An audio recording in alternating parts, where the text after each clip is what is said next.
Hi there, this is Banner of Knowledge, and today we're going to be going over my Confederate flag collection. So first and foremost, we got the infamous Confederate Naval Jack. Sometimes this one is mistakenly called the Stars and Bars, but this is actually the Confederate Naval Jack. It's based off of the battle flag of Northern Virginia from the Civil War. So what you notice immediately is you've got the two big bars going through the center on a red background. So this is often referred to as St. Andrew's Cross, and then you've got 13 stars there in the center across the bars. Now those would represent the 13 total states that would have been considered the Confederate States of America. There were 11 of which were very firmly in the control of the Confederacy. Kentucky and one other state would be 12 and 13. The Confederates never exercised much control in those areas, to be honest, but they still counted them as Confederate states. There's that. All this way here. Next, we've got the Stars and Bars, also known as the first national flag of the Confederacy. Now you'll notice that this is the 13-star version. Now the very first version would have had 7 stars, and then later on there's a 9-star version, and an 11-star, and then 13 stars towards the end of the Confederacy.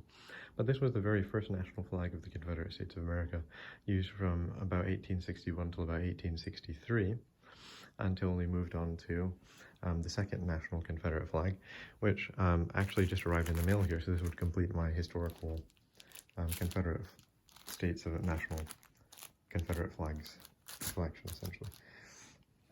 So I thought we'd do a quick unpacking of this here.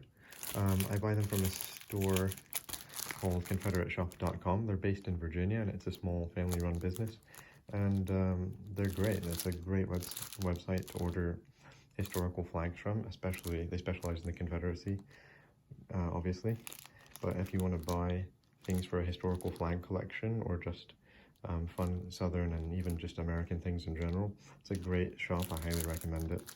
I'll leave the link for the website in the description so you guys can get yourselves some Confederate flags or some historical American flags if you'd like. Anyways, without further ado, let's try and unpack this here. I'm not sure I can do this one-handed.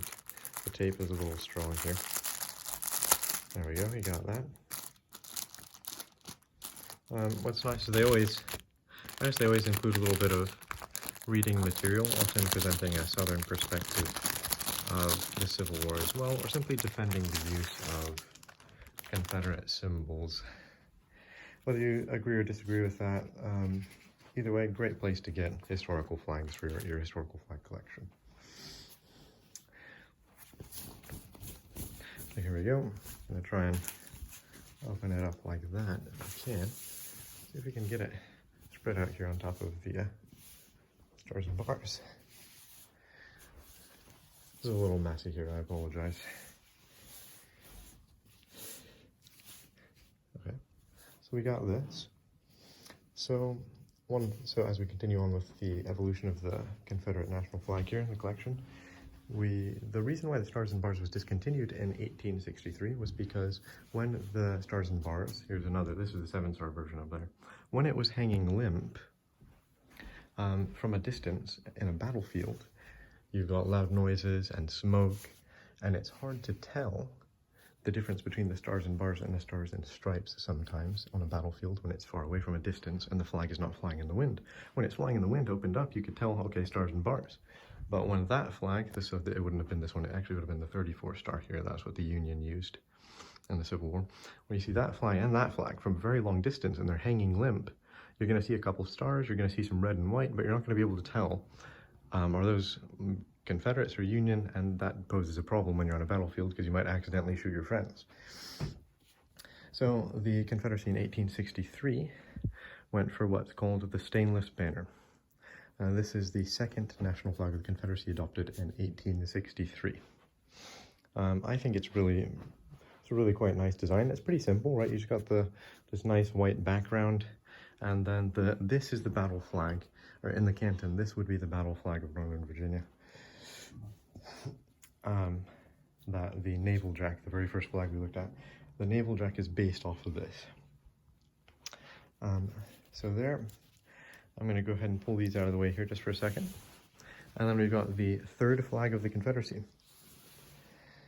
Now, the Confederate States of America changed their flag one last time to this design called the blood-stained banner. So you notice it's essentially the second one, right, the stainless banner, but with a nice red bar here in the end, the blood stain, if you will. The reason why the Confederate States of America changed their flag design yet again was because the stainless banner also posed some confusion on a battlefield. Now imagine you're out in a battlefield in the 1860s and you see a flag hanging limp in the distance. Well, it looks an awful lot like, and you're going to see mostly white when you look at the stainless banner. If it's just hanging limp from a distance, it kind of looks like a surrender flag. So that poses some confusion. However, when you see this, even when it's hanging limp, you can tell by this red bar at the end, right? If you can imagine this just sort of like hanging limp like this, you're going to be sure that that's not a surrender flag. So, to avoid any confusion, this was the last flag of the Confederacy that was used. And that ultimately resolved the confusion. This doesn't look too much like the Stars and Stripes, and it definitely doesn't look too much like a surrender flag. So, in brief, this is my Confederate flag collection of the national flags. I also have the Bonnie Blue flag. Now, the Bonnie Blue flag we can go over if you guys would like. That has an interesting history that's affiliated with not just the Confederacy, but with the Republic of Texas and the West Republic of Florida as well. But anyways, thanks for stopping by to watch this brief unpacking and listen to this history of the Confederate flags. Perhaps on another occasion we can go over some of the controversy surrounding these flags and I can tell you what I think about it. You guys can let me know if you'd like to hear that in the comments. If not, then I shall see you next time, and thanks for stopping by.